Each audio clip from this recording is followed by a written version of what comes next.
जिस व्यक्ति के जीवन में करुणा और दया है, उसके जीवन में खुशी स्वाभाविक रूप से आती है। एक होता है दयालु बनना और एक होता है दयालु होना। दोनों में जमीन आसमान का अंतर है। एक छोटी सी कहानी से अपनी बात को समझाने का प्रयास करूंगा। रात्रि का समय था। बुद्ध और उनके सभी भिक्षु रात्रि विश्राम के लिए एक सुरक्षित स्थान खोज चुके थे। चंद्रमा की चांदनी में हर एक वस्तु स्पष्ट दिख रही थी। सभी ने लंबा सफर तय करा था, लेकिन थकावट किसी के चेहरे पर नहीं थी।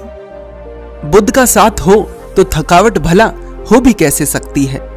उन सभी भिक्षुओं में से एक भिक्षु बुद्ध से एक प्रश्न पूछने की विनती करता है।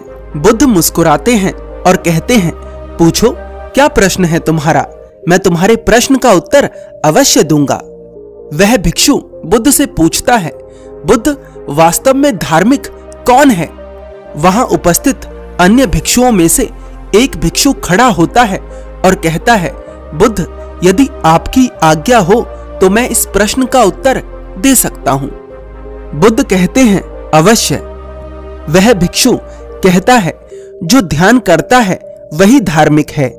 बुद्ध कहते हैं, नहीं, ऐसा नहीं है कि जो ध्यान करता है वही धार्मिक है या जो पाठ पूजा करता है वही धार्मिक है, क्योंकि व्यक्ति ध्यान या पाठ पूजा अपने किसी स्वार्थ को पूरा करने के लिए कर सकता है।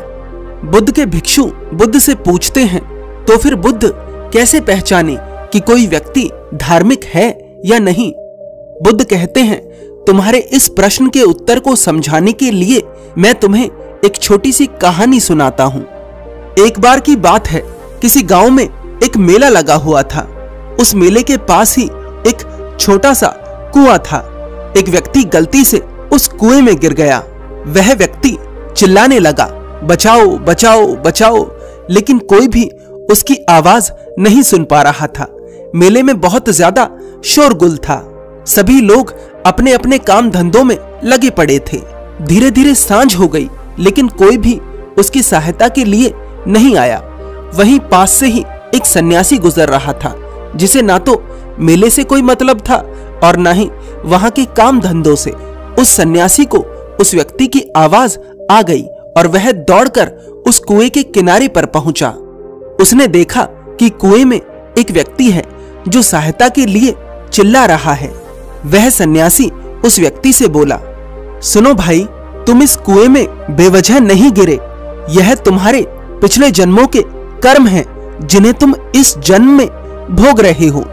इसमें मैं तुम्हारी सहायता नहीं कर सकता।